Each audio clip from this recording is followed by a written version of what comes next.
Olá, tudo bem com você? Me chamo Fabiana e estou aqui. Eu estava assistindo uma entrevista, um filho entrevistando a mãe, falando da síndrome que ele tem, né? E, e me surgiu a ideia de eu fazer um vídeo também, falando, falando da síndrome. E, e o quanto eu ouvindo essa entrevista e eu me coloquei, eu me vi nela, nas palavras dela, né, enquanto mãe de um filho portador da síndrome de Klinefelter, né, que é um 47XXY e que vem, né, que nasce com suas dificuldades, né? Claro que nem todos nascem com essa dificuldade, mas até onde eu tenho, até onde eu tenho visto, até onde eu tenho lido, ouvido, né?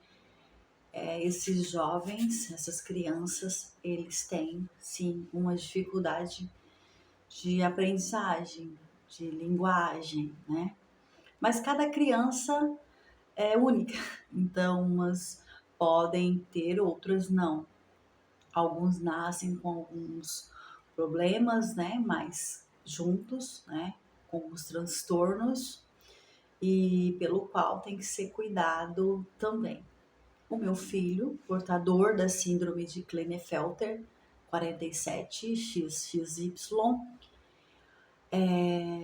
ele nasceu uma criança saudável, bonita e cheia de vigor, mas até os 2, 3 anos ele não falava. Então, foi ali que eu já vi que algo de errado, né? Algo estava acontecendo, né? Foi aí em 2015 que eu busquei ajuda, apoio. E recebi apoio dos profissionais, sim, pelo qual me, me auxiliaram naquele momento, porque até então a gente não sabia do diagnóstico da síndrome de Klinefelter. E como toda criança com dificuldade, passa-se para uma neuropediatra, né?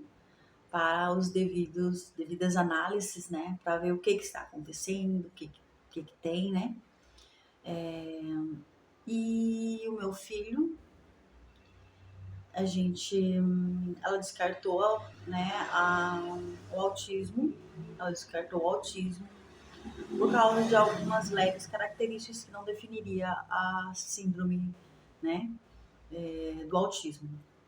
E daí foi então que começamos a fazer intervenções com dificuldades de aprendizagem. Em 2017, se eu não estou enganada, a doutora pediu um teste de exame de sangue para saber, né, o que poderia ser. Inclusive era um exame específico da 47XY, banda G, e foi pelo qual a gente descobriu que o meu filho é portador da síndrome. Com o diagnóstico em mãos, ficou-se um pouco mais leve, né? As dificuldades dele, alguns comportamentos, né?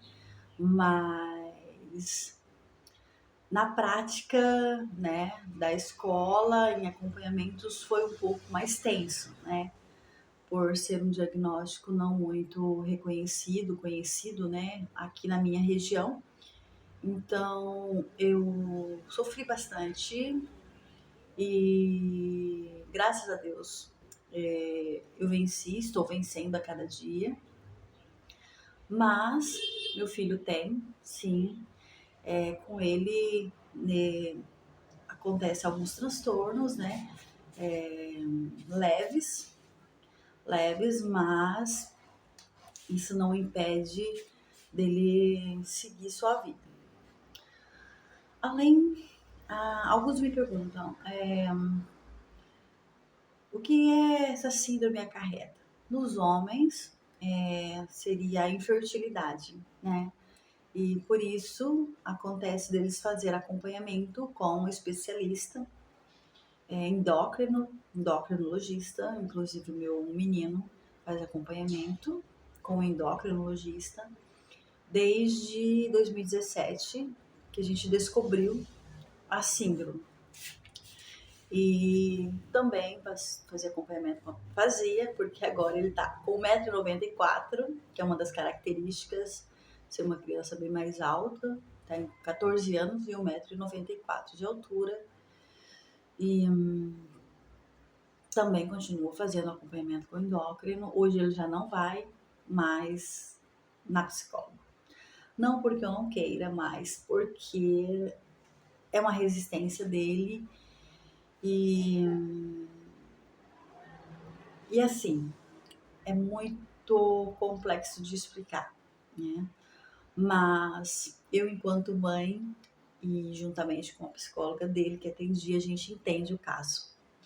Então eu já vou adiantando alguns julgamentos, porque o acompanhamento dele, as intervenções dele, em alguns momentos da vida dele, quando ele não era medicado, algumas fases da escola, eu tive alguns problemas.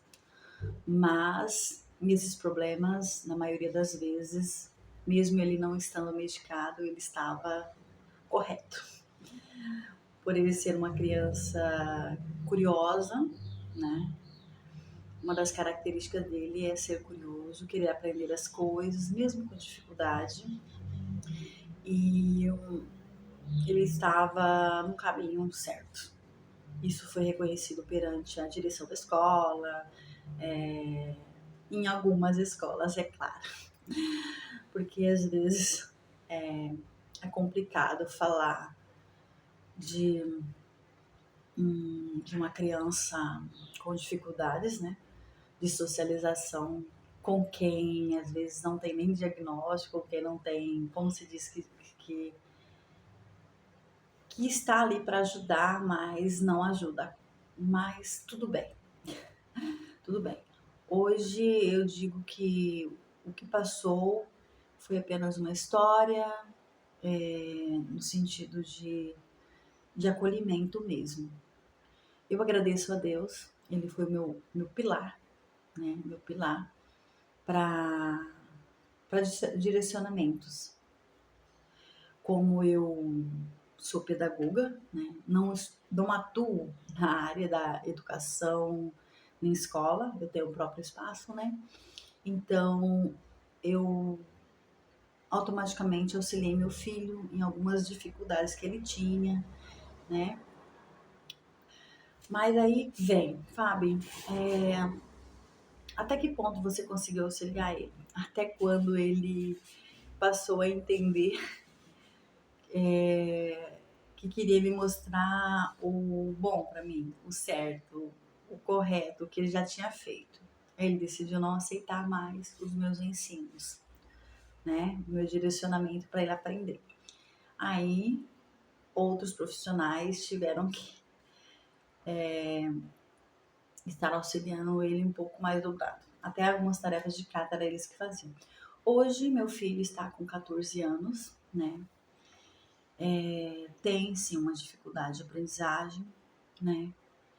Tem se em alguns momentos, dependendo do ambiente, ele pode ser explosivo ou não. Isso vai depender do ambiente. E faz acompanhamento com um especialista também para medicações, né? E assim, eu falo assim que ele fala e ouve. Algo muito interessante que eu não falei no início é que em 2017, nesse mesmo ano, ele teve que fazer reabilitação do processamento auditivo. Nessa época, eu voltando lá atrás, nessa época foi uma fase bem complicada, porque até então ele não ouvia, mas não processava corretamente as palavras, né? O que as pessoas estavam falando, o que as crianças estavam falando, então às vezes era aí que surgiam as explosões e os maus entendimentos. E foram feitas 2 reabilitações do processamento auditivo, uma num determinado período e a segunda em outro período. Hoje ele tem uma certa dificuldade, mas ele se esforça em entender já, faz a leitura labial e isso facilita bastante. Ele entende bastante, ouve mais, né? Com esse processamento, ele processa mais rápido, de certa forma, tudo facilita na vida dele. E ser uma mãe atípica, nesse sentido, com essa síndrome aqui na minha região, para mim foi um desafio. Porque eu não encontrei outras mães aqui com um filho com algumas dificuldades e com essa síndrome. Então foi difícil eu me enturmar, me acolher mesmo. Então, hoje eu vejo assim, aqui, às vezes eu me sinto engessada em falar da síndrome, né? Eu me sinto engessada e me sinto acolhida por alguns profissionais, né? E também julgada por outros e até mesmo no início pelo qual eu estava exigindo alguns direitos escolares me encaminharam para conselho tutelar. E eu achei isso muito revoltante na época, porque eu estava procurando apoio, procurando ajuda, enquanto alguém vem e me faz isso. Então isso para mim foi um amputamento muito dolorido na época, porque eu senti assim que esse profissional ainda atua em direção de escola e eu fiquei assim bastante revoltada. E, é claro que o conselho me acolheu do jeito deles, mas eu fui mandada para lá. Isso me custou muito caro, né?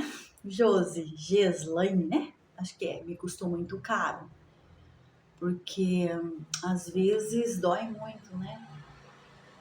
Você exigir os seus direitos e a pessoa sem conhecimento, né? Sem aparato nenhum, fazer isso com uma outra pessoa, com uma mãe.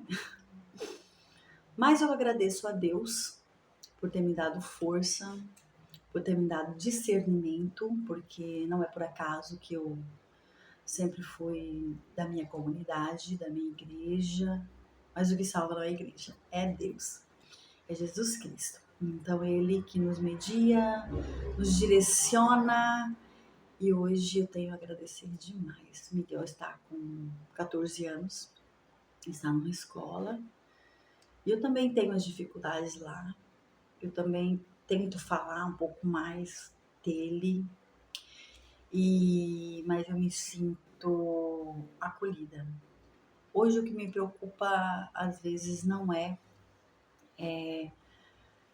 que ele seja um doutor ou que ele seja um grande profissional, mas que ele seja um ser humano, que ele seja um menino acolhedor, um menino adorável, um menino educado, porque o ser humano precisa disso, né?